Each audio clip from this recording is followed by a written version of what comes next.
तरफ से हल्के फुल्के बिकवाली के इम्प्लीकेशंस, मिले जुले सिनेरियोज एशियाई बाजार से इस वक्त आप देख पाएंगे। इंडिया और यूएस के बीच ट्रेड डील को लेकर रिप्रेजेंटेटिव्स लगातार यूएस का दौरा कर रहे हैं। उम्मीद ये लगाई जा रही कि कुछ निकल कर जरूर आएगा जल्द से जल्द, लेकिन इस बीच टैरिफ इम्प्लीकेशंस का सिलसिला लगातार जारी है। और इस वक्त की सबसे बड़ी खबर जो आप अपनी स्क्रीन पर इस वक्त देख रहे हैं, डोनाल्ड ट्रंप की रूस को 100% टैरिफ लगाने की धमकी।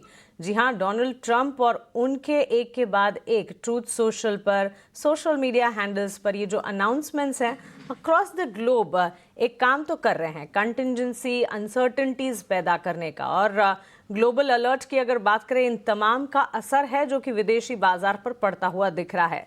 कैसा असर है ओवर द नाइट, यूएस के मार्केट्स में क्या कुछ हुआ, टैरिफ को लेकर क्या लेटेस्ट अनाउंसमेंट्स और डेवलपमेंट्स आए, एक बार सब कुछ अभिषेक सत्यव्रतम से जान लेते हैं। उसके बाद बुलेटिन में आगे भारतीय बाजार के लिए रूपरेखा कैसी रहेगी, इस पर भी फोकस रहेगा। गुड मॉर्निंग अभिषेक। गिफ्ट निफ्टी की तरफ से 25,150 के लेवल्स के इर्द गिर्द इम्प्लाइड ओपन हम नजर आ रही है, लेकिन एशियाई बाजार और साथ ही यूएस मार्केट्स, साथ ही टैरिफ इम्प्लीकेशंस को लेकर क्या ताजा अपडेट है हमारे पास? Mansi good morning. देखिए, सुबह नहीं है लेकिन कहानी वही पुरानी है। ट्रंप की टैरिफ को लेकर धमकियां जारी हैं और अब उनकी नई धमकी आई है रूस को लेकर। और उन्होंने रूस से कहा है कि वो यूक्रेन के साथ जो युद्ध चल रहा है उसको 50 दिन में खत्म करें, अदरवाइज 100% टैरिफ के लिए तैयार हैं। ट्रंप ने कहा है कि वो पुतिन के रवैये से काफ़ी निराश हैं और अगर टैरिफ लगता है तो ये रूस पर सेकेंडरी टैरिफ होगा अमेरिका की तरफ से। हालांकि इस चीज़ को लेकर आशंकाएं थी कि अमेरिकी राष्ट्रपति डोनाल्ड ट्रंप रूस को लेकर कुछ नए सैंक्शंस का ऐलान कर सकते हैं, लेकिन अब देखिए 50 दिनों की कम से कम राहत तो मिल गई है। लेकिन जो चिंताजनक बात यह है कि अब ये दोनों देश एक दूसरे से युद्ध में गुत्थम गुत्था हैं, रूस और यूक्रेन। और अमेरिकी राष्ट्रपति डोनाल्ड ट्रंप ने कहा है कि वो यूक्रेन को हथियार खरीदने के और हथियार देंगे। उन्होंने कहा कि आत्मरक्षा के लिए, खुद की सेफ्टी के लिए यूक्रेन को हथियारों की ज़रूरत है। तो क्या यूक्रेन और रूस के बीच में जो जंग है वो कम होने के बजाय या ख़त्म होने के बजाय क्या और एस्केलेशन की तरफ बढ़ेगा, इस बात की आशंका है। यही नहीं, ट्रंप ने यह भी कहा है कि जो देश रूस से तेल खरीद रहे हैं उन पर भी वो प्रतिबंध लगाएंगे। तो उसमें उन खरीदारों में तो भारत भी एक है। इनफैक्ट भारत सबसे बड़ा खरीदार है रूस के तेल का। तो देखना होगा कि ट्रंप क्या करने वाले हैं। मतलब काफ़ी ज़्यादा अनिश्चितताएं हैं ट्रंप के स्टेटमेंट को लेकर, ट्रंप के एक्शन को लेकर। एक तरफ वो तमाम देशों पर टैरिफ लगा रहे हैं। हमने देखा था कि कल हमने मैक्सिको और यूरोपीय यूनियन पर टैरिफ की बात बताई थी। 30% का टैरिफ लगा था, जो कि बाजार के अनुमान से, बाजार की उम्मीद से काफ़ी ज़्यादा था और इसके चलते अमेरिकी बाजारों में हमने थोड़ी सी दिक्कत देखी थी। हालांकि अगर हम कल के अमेरिकी बाजारों की चाल की बात करें तो लोअर लेवल से थोड़ी रिकवरी हमने देखी। डाउ करीब 225 अंक संभला लोअर लेवल से। नेस्डेक की बात करें तो करीब 150 अंकों के आसपास की रिकवरी रही और डाउ बंद हुआ 88 अंकों पर। नेस्डेक की बात करें तो वहां पर 50 अंकों से थोड़ी सी ज्यादा की तेजी रही। लेकिन अगर आप फ्यूचर्स को देखेंगे तो वहां से फिर से जो संकेत हैं वो थोड़े से इनकंक्लूसिव हैं, थोड़े अनिश्चित हैं, क्योंकि डाउ फ्यूचर करीब 60 अंक नीचे है। नेस्डेक फ्यूचर की बात करें तो 35 अंकों की गिरावट पर वहां पर कारोबार हो रहा है। लेकिन ऐसा लग रहा है कि अमेरिकी बाजार भी अब धीरे धीरे अर्निंग्स पर रिएक्शन देना शुरू करेंगे और टैरिफ वाली चीज़ों को थोड़ा डिस्काउंट तो करेंगे, क्योंकि ये हफ्ता अमेरिका में फाइनेंशियल कंपनीज और बैंकिंग कंपनीज के नतीजों से के लिए काफ़ी अहम है। आज JP Morgan, Wells Fargo, city group, black rock, इनके नतीजे आएंगे और इनके नतीजों के साथ साथ एक बहुत ही जो क्रूशियल चीज होगी वो होगी जून के सीपीआई दर के महंगाई के आंकड़े, सीपीआई महंगाई दर के आंकड़े, यानी कि रिटेल इन्फ्लेशन। और अनुमान यह है कि मासिक आधार पर रिटेल इन्फ्लेशन में 0.3% और सालाना आधार पर 2.7% बढ़त होने की आशंका है। देखिए, अगर कोई सरप्राइज आया यहां से तो फिर से चर्चाएं शुरू हो जाएंगी कि क्या डोनाल्ड ट्रंप जो टैरिफ लगा रहे हैं क्या उसका असर अमेरिका की ग्रोथ पर, अमेरिका की महंगाई पर पड़ रहा है। तो फिर वो थोड़ी सी चिंताजनक चीज होगी दुनिया भर के बाजारों के लिए। एशियाई बाजारों की अगर अब देखिए, जापान के बाजार निक्केई में लगातार चौथे सत्र में कमजोरी है। हालांकि कमजोरी ज्यादा नहीं है, 60 अंकों के आसपास की नरमी है। कोरिया के बाजार में शुरुआत में हम देखें थोड़े उठापटक हो रही है। फिलहाल आपको सपाट कारोबार होता दिखेगा पॉजिटिव बायस के साथ। कमोडिटीज की बात करें तो 3 हफ्ते की ऊंचाई पर पहुंचा था सोना, क्योंकि सेफ हेवन डिमांड बढ़ी थी जब ट्रंप ने टैरिफ का अनाउंसमेंट किया था। लेकिन सोना थोड़ा सा ठंडा पड़ा है और भाव है $3355 के आसपास का। लेकिन अब रूस को एक तरह से कह सकते हैं कि 50 दिन की मोहलत मिल गई है अमेरिका की तरफ से टैरिफ को लेकर या फिर सैंक्शंस को लेकर। तो क्रूड थोड़ा ठंडा हुआ है और कच्चे तेल का भाव है $69 के नीचे आके हम देखने की कारोबार कर रहा है, करीब 2% के आसपास की नरमी आई है। अन्य संकेतों की बात करें तो हम देख रहे हैं कि जो डॉलर है थोड़ा थोड़ा करके स्ट्रेंथन हो रहा है और काफी टाइम के बाद हम देख रहे हैं कि डॉलर इंडेक्स 98 के ऊपर आ गया है। यानी अमेरिका में बॉन्ड यील्ड भी फिर से स्पाइक अप हो रही है और जो 10 ईयर की बॉन्ड है वो है 4.43% पर। ये टैरिफ वाले अनाउंसमेंट के बाद हम देख रहे हैं कि बॉन्ड यील्ड में बढ़ोतरी हो रही है। तो चीजें थोड़ी सी चिंताजनक है ट्रंप के फ्रंट पर, लेकिन अब भारत में भी हम देख रहे हैं कि अपने नतीजों पर रिएक्शन आ रहा है। काफी हद तक जो टैरिफ को लेकर ट्रंप का जो बाजार को छोड़ नहीं रही है और हो सकता है कि आज के सत्र में भी वो हम देखें। हालांकि गिफ्ट निफ्टी 20 अंकों की हल्की सी गिरावट पर खुलने के संकेत दे रहा है। तो कुल मिलाजुला कर कहें तो ग्लोबल बाजारों से जो संकेत हैं वो न्यूट्रल टू नेगेटिव हैं आज के सत्र के लिए। बिल्कुल अभिषेक, शुक्रिया। ये डिटेल में ग्लोबल फ्रंट पर जो सारे डेवलपमेंट्स हुए हैं ये सब हमारे बीच रखने के लिए। तो 50 दिनों में अगर शांति समझौता नहीं हुआ तो फिर रशिया पर 100% टैरिफ की धमकी डोनाल्ड ट्रंप की तरफ से आती हुई दिखी है और रूस से तेल खरीदने वाले देशों पर भी प्रतिबंध लगाने की तैयारी। ये लेटेस्ट ट्रंप की तरफ से जो है अनाउंसमेंट्स आते हुए और इस लिस्ट में जो तेल रूस से खरीदते हैं उस लिस्ट में तो भारत देश भी है।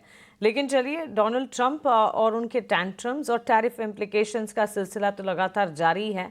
उम्मीद यही करके चल सकते हैं कि इंडिया के रिप्रेजेंटेटिव्स जो लगातार बातचीत कर रहे हैं, आने वाले दिनों में इंडिया और यूएस के बीच ट्रेड डील की, जो भारत अमेरिका के बीच जल्द ही ट्रेड डील होने की संभावना है, वो जल्द से जल्द उसमें कुछ अनाउंसमेंट्स निकल कर आएँ, क्योंकि अगले दौर की बातचीत के लिए वाणिज्य मंत्रालय की टीम जो है वो अमेरिका के लिए रवाना ज़रूर हो चली है।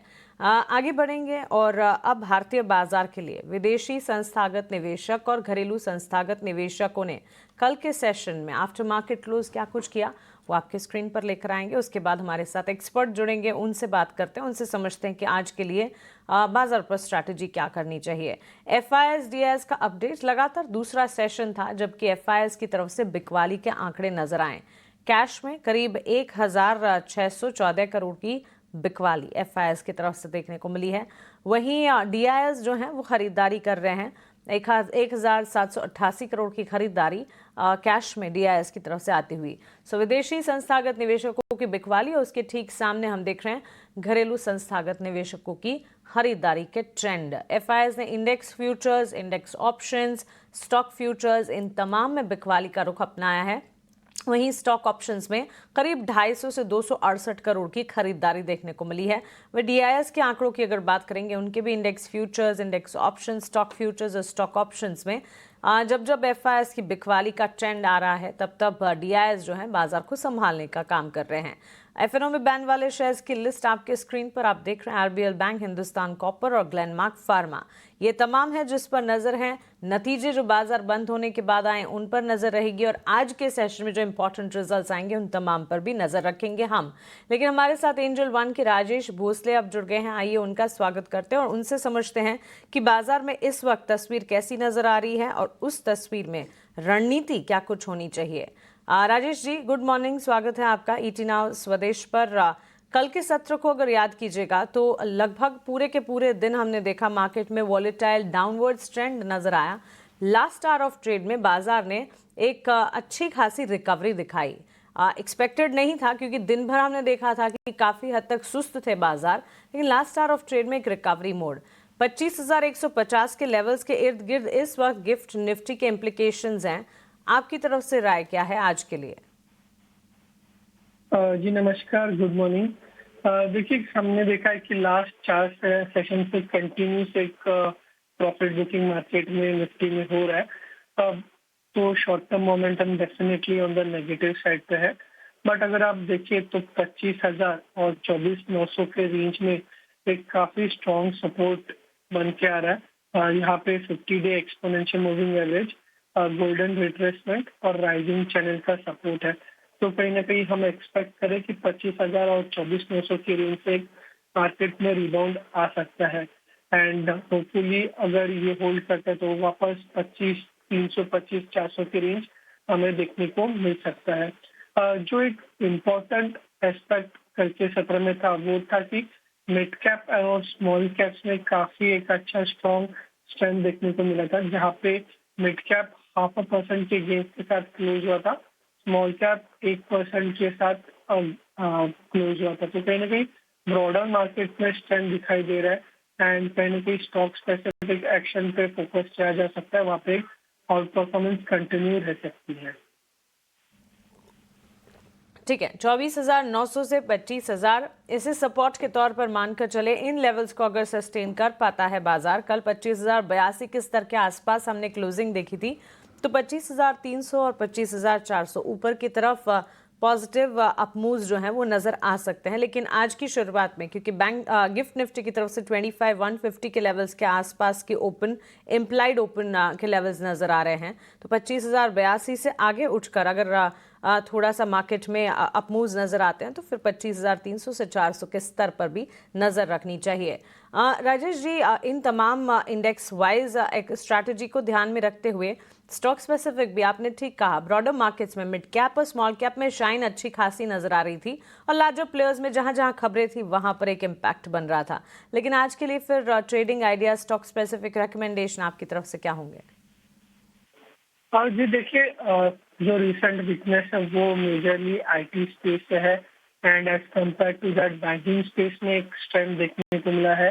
और बैंकिंग स्पेस में स्पेशली पीएसयू बैंक में कल काफी अच्छा ट्रैक्शन देखने को मिला था इंडिविजुअल पीएसयू काउंटर्स में। तो यहाँ पे मुझे बैंक ऑफ बड़ौदा काफी अच्छा लग रहा है। बैंक ऑफ बड़ौदा में कल एक स्ट्रॉन्ग क्लोजिंग देखने को मिली थी, फ्राइडे के हाई के ऊपर क्लोज दिया था और 50 डे एक्सपोनेंशियल मूविंग एवरेज पे सपोर्ट लिया है।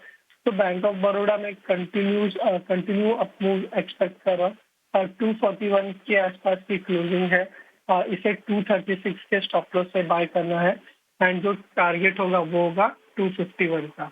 और जो दूसरा काउंटर है वो है इटर्नल। कल इस स्टॉक में काफी अच्छा ट्रैक्शन देखने को मिला था। एक डल मार्केट में 3% अप था, निफ्टी 50 के टॉप गेनर्स में था और प्राइस एंड वॉल्यूम ब्रेकआउट कल के सत्र में हमें इटर्नल में देखने को मिला था। तो 271 की क्लोजिंग है इटर्नल की और यहाँ पे 262 के स्टॉप लॉस से बाय करना है एंड जो नियर टर्म लक्ष्य है वो होंगे 289 के। ओके राजेश जी, शुक्रिया ये दोनों ट्रेडिंग आइडियाज हमारे सामने रखने के लिए। पीएसयू बैंक्स में कल अच्छा खासा एक्शन देखने को मिला था। बैंक ऑफ बड़ौदा पर खरीदारी के मौके ढूंढे जाएं, 251 के टारगेट्स को मानकर चलें। 236 का आपको स्टॉप लॉस लगाना है। कल करीब 1.5% की तेजी पर स्टॉक ने क्लोजिंग दिखाई थी। 240 के स्तर हमने देखे थे, यहाँ से सीधा 250 251 के लेवल्स भी नजर आ सकते हैं। और इसी के साथ इटर्नल पर भी खरीदारी की राय राजेश जी की तरफ से हमें मिलती हुई।